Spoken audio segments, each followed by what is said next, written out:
Shalom, brothers and sisters in Yahweh. Come on in. How y'all doing tonight? It's time for another study in Jubilees. And tonight we'll be studying chapters 34, 35, and 36. So go ahead and grab one of your Dead Sea Scroll books if you've got one. And have a seat and relax. Have a drink. Just relax, because we're getting ready to have this study, and I hope that y'all get something out of it tonight. Okay? Alright. I'm going to take a drink off my water real quick, and we'll get started.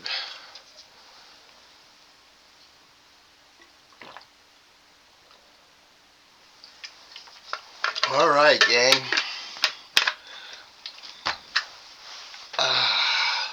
Hope everybody had a good weekend. Alright, Jubilees, chapter 34. In the 6th year of this week of the 44th Jubilee, Jacob sent his sons and his servants to pasture their sheep in the pastures of Shechem. The 7 kings of the Amorites assembled themselves together to fight against them and kill them. They hid themselves under the trees to take their cattle as booty. Jacob, Levi, Judah, and Joseph were in the house with Isaac their father, for his spirit was sorrowful, and they could not leave him. Benjamin was the youngest, and for this reason he remained with his father. The king of Taphu, the king of Aresa, the king of Sargon, the king of Salo, the king of Gaas, the king of Beth-aron, the king of Ma'an-Issachar, and all those who dwell in these mountains and who dwell in the woods in the land of Canaan came. They announced to Jacob, saying, "Look, the kings of the Amorites have surrounded your sons and plundered their herds." And he left his house, he and his 3 sons, and all the servants of his father, and his own servants, and he went against them with 6,000 men who carried swords. He killed them in the pastures of Shechem, and pursued those who fled, and he killed them with the edge of the sword, and he killed Aresa, and Taphu, and Sargon, and Salo, and Amni, Secur, and Gagaaras, as he recovered his herds.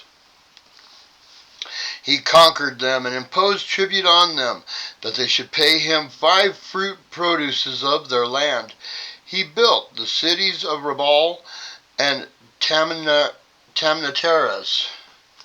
He returned in peace, and made peace with them, and they became his servants until the day that he and his sons went down into Egypt, Mitzrayim. In the 7th year of this week, he sent Joseph from his house to the land of Shechem to learn about the welfare of his brothers. He found them in the land of Dothan. They dealt treacherously with him and formed a plot against him to kill him. But they changed their minds and sold him to Ishmaelite merchants. They brought him down into Egypt, and they sold him to Potiphar, the eunuch of Pharaoh, the chief of the cooks, the priest of the city of Elu. The sons of Jacob slaughtered a kid and dipped Joseph's coat in the blood and sent it to Jacob their father on the 10th of the 7th month. They brought it to him in the evening, and he mourned all that night. He became feverish with mourning for Joseph's death, and he said, "An evil beast has devoured Joseph." All the members of his house mourned and grieved with him that day. His sons and his daughter got up to comfort him, but he refused to be comforted for his son. On that day Bilhah heard that Joseph had perished, and she died mourning him. She was living in Kfar Te'ef, and Dinah his daughter died after Joseph had perished. These were now 3 reasons for Israel to mourn in 1 month. They buried Bilhah next to the tomb of Rachel and Dinah his daughter. They were all buried there. He mourned for Joseph 1 year, and did not cease, for he said, "Let me go down to my grave mourning for my son." For this reason, it is ordained for the children of Israel that they should remember and mourn on the 10th of the 7th month. On that day the news came which made Jacob weep for Joseph. On this day they should make atonement for their sins for themselves with a young goat on the 10th of the 7th month, once a year, for they had grieved the sorrow of their father regarding Joseph his son. Is there anywhere in there where it says that Elohim has commanded this? I sure don't see it anywhere. So this here is something that the Pharisees wrote into this when they wrote it up. It's legalism. It's legalism of the Pharisees, doctrines and dogmas of men. Because I don't see anywhere in here where it says Elohim commanded. It says that they have decided to make this day a day of mourning. Verse 19. This day once a year has been ordained that they should grieve on it for their sins, and for all their transgressions, and for all their errors, so that they might cleanse themselves. If you guys have any kind of biblical evidence about this day being set apart by Elohim, please put it in the comments, so that way we all know. Because to me, it just sounds like legalism. It sounds like some doctrine that they made up. Alright, verse 20. After Joseph perished, the sons of Jacob took to themselves wives. The name of Reuben's wife is Adah, and the name of Simon's wife is Abdubah, a Canaanite. The name of Levi's wife is Milcah, of the daughters of Aram, of the offspring of the sons of Terah. The name of Judah's wife is Bet-Saul, a Canaanite. The name of Issachar's wife is Hezekiah, and the name of Zebulun's wife is Naaman. The name of Dan's wife is Eglah. The name of Naphtali's wife is Rasu'u, of Mesopotamia. The name of Gad's wife is Makkah. The name of Asher's wife is Ionah. The name of Joseph's wife is Asenath, the Egyptian. The name of Benjamin's wife is Yaasakah. And Simon repented, and took a second wife from Mesopotamia, as his brothers had done. Chapter 35. In the first year of the first week of the 45th Jubilee, Rebekah called Jacob her son, and commanded him regarding his father and regarding his brother, that he should honor them all the days of his life. Jacob said, "I will do everything you have commanded. I will honor them. This will be honor and greatness to me, and righteousness before the Elohim. Mother, you know from the time I was born until this day all my deeds and all that is in my heart. I always think good concerning all. Why should I not do this thing which you have commanded me, that I should honor my father and my brother? Tell me, mother, what perversity have you seen in me? And I shall turn away from it, and mercy will be on me." She said to him, "My son, in all my days I have not seen any perverseness in you, but only upright deeds. Yet I will tell you the truth, my son. I shall die this year. I shall not survive this year in my life. I have seen the day of my death in a dream. I should not live beyond 155 years. I have completed all the days that I am to live my life." Jacob laughed at the words of his mother, because his mother said she should die. She was sitting across from him in possession of her strength, and she was still strong. She came and went as she wished. She could see well, and her teeth were strong. No sickness had touched her all the days of her life. Jacob said to her, In my days of life, if my days of life are close to yours, and my strength remain with me as your strength, I would be blessed, mother. You will not die. You are simply joking with me regarding your death. She went in to Isaac and said to him, I make one request of you. Make Esau swear that he will not injure Jacob, nor pursue him with intent to harm him. You know Esau's thoughts have been perverse from his youth, and there is no goodness in him. He desires to kill him after you die. You know that all that he has done since the day Jacob his brother went to Haran until this day. He has forsaken us with his whole heart, and he has done evil to us. He has stolen your flocks and carried off all your possessions while you watched. When we asked him and begged him for what was our own, he did as a stranger who was taking pity on us, giving a token like one giving alms to a beggar. He is bitter against you because you blessed Jacob, your perfect and upright son. There is no evil but only goodness in Jacob. Since he came from Haran to this day, he has not robbed us of anything. He always brings us everything in its season. He rejoices and blesses us with all his heart when we take his hands. He has not parted from us since he came from Haran until this day, and he remains with us continually at home, honoring us. Isaac said to her, I also know and see the deeds of Jacob who is with us, how he honors us with all his heart.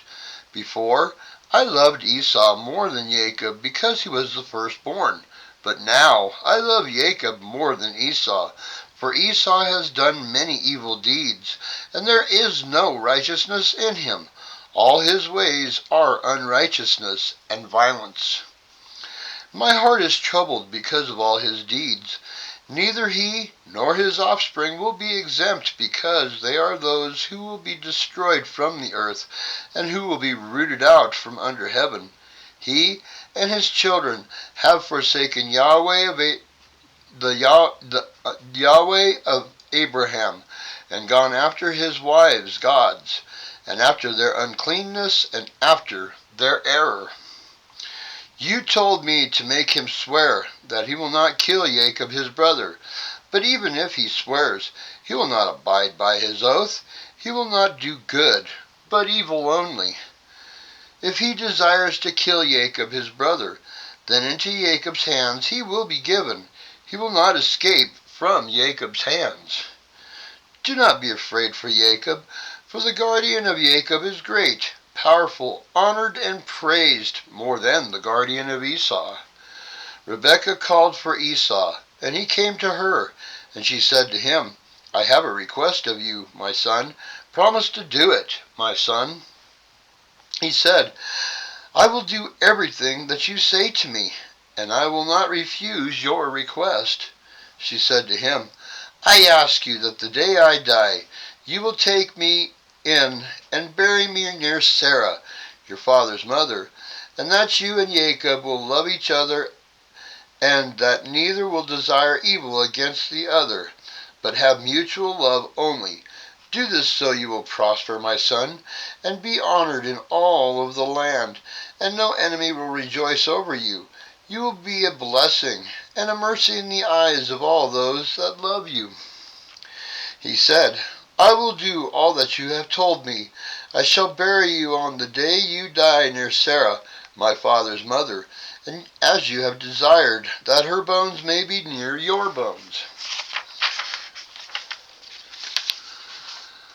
Jacob, my brother, I shall love above all flesh. I have only one brother in all the earth but him. It is only what is expected of me. It is no great thing if I love him, for he is my brother. and we were sewn together in your body, and together came we out from your womb. If I do not love my brother, whom shall I love? I beg you to exhort Jacob concerning me, and concerning my sons, for I know that he will assuredly be king over me and my sons. For on the day my father blessed him, he made him the higher, and me the lower. I swear to you that I shall love him and not desire evil against him all the days of my life, but good only. And he swore to her regarding all this matter. While Esau was there, she called Jacob and gave him her orders according to the words that she had spoken to Esau.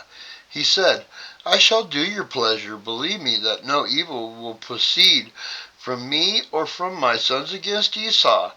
I shall be first in nothing except in love only.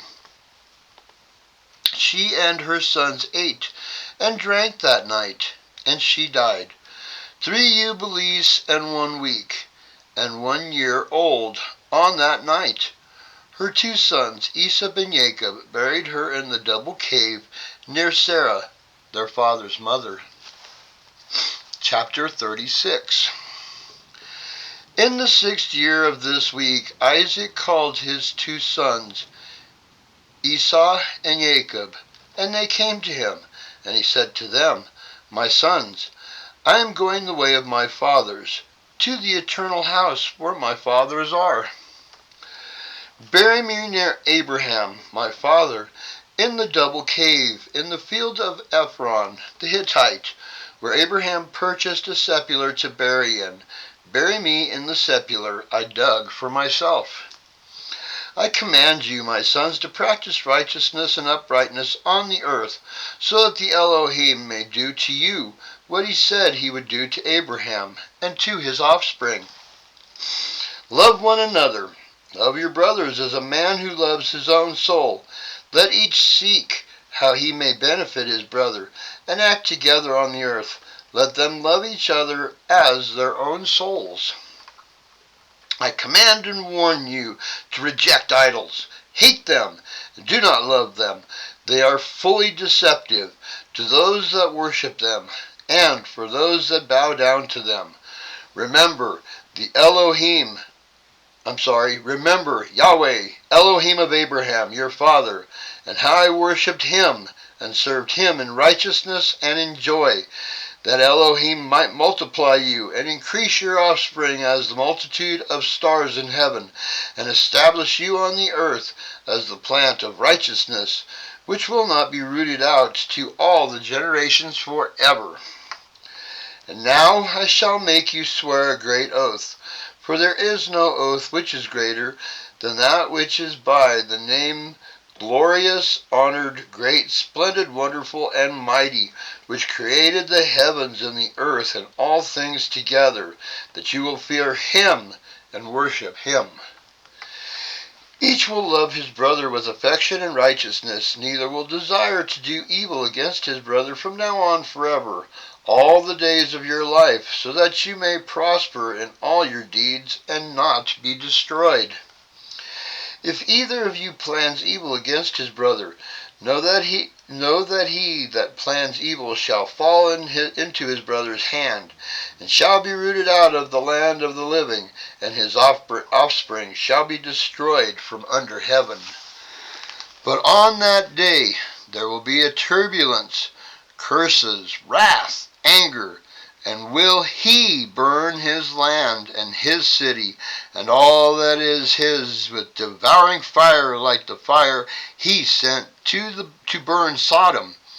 And he shall be blotted out of the book of the discipline of the children of men. He will not be recorded in the book of life. He shall be added in the book of destruction. He shall depart into eternal curses. Their condemnation may be always renewed in hate, and in curses, and in wrath, and in torment, and in anger, and in plagues, and in disease forever. My sons, this I say and testify to you, will be the result according to the judgment which shall come on the man who wishes to injure his brother. Then he divided all his possessions between the two on that day, and he gave the larger portion to him that was the firstborn, and the tower and all that was around it, and all that Abraham possessed at the well of the oath. He said, "This larger portion I will give to the firstborn." Esau said, "I have sold and relinquished my birthright to Jacob. Let it be given to him. I have nothing to say regarding it, for it is his." Isaac said, "May a blessing rest on you, my sons, and on your offspring this day. You have given me rest, and my heart is not pained concerning the birthright, or that you should work wickedness because of it. May the Most High Elohim bless the man and his offspring forever that does righteousness." He stopped commanding them and blessed them, and they ate and drank together in front of him, and he rejoiced because there was one mind between them. And they went out from him and rested that day and slept. Isaac slept on his bed that day rejoicing. He slept the eternal sleep, and died 180 years old. He lived 25 weeks and 5 years, and his two sons, Esau and Jacob, buried him.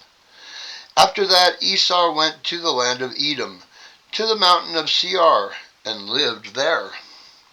Jacob lived in the mountains of Hebron, in the high place of the land in which his father Abraham had journeyed. He worshipped the Elohim with all his heart. He had divided the days of his generations according to the commands he had seen.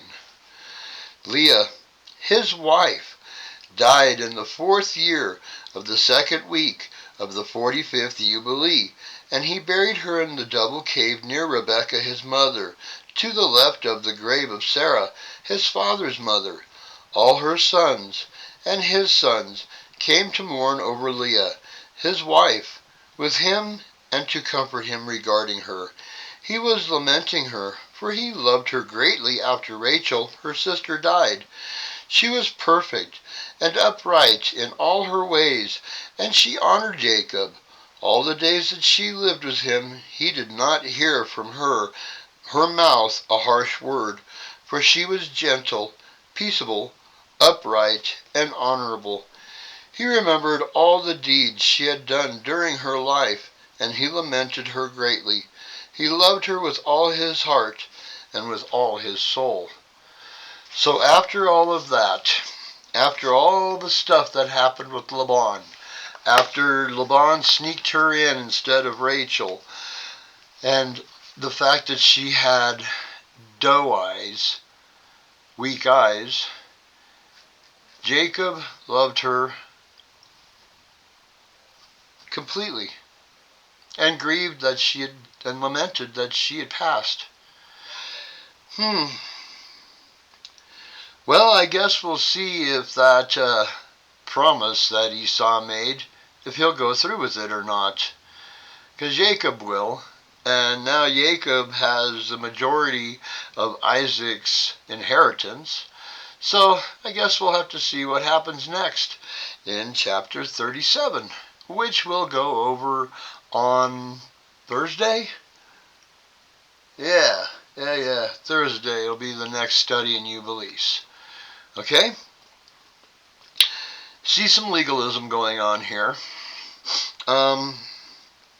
We've seen it all through this, because the Pharisees wrote all this up according to an angel that was writing it up for Moshe up on the mountain. Okay? So, it's been interesting.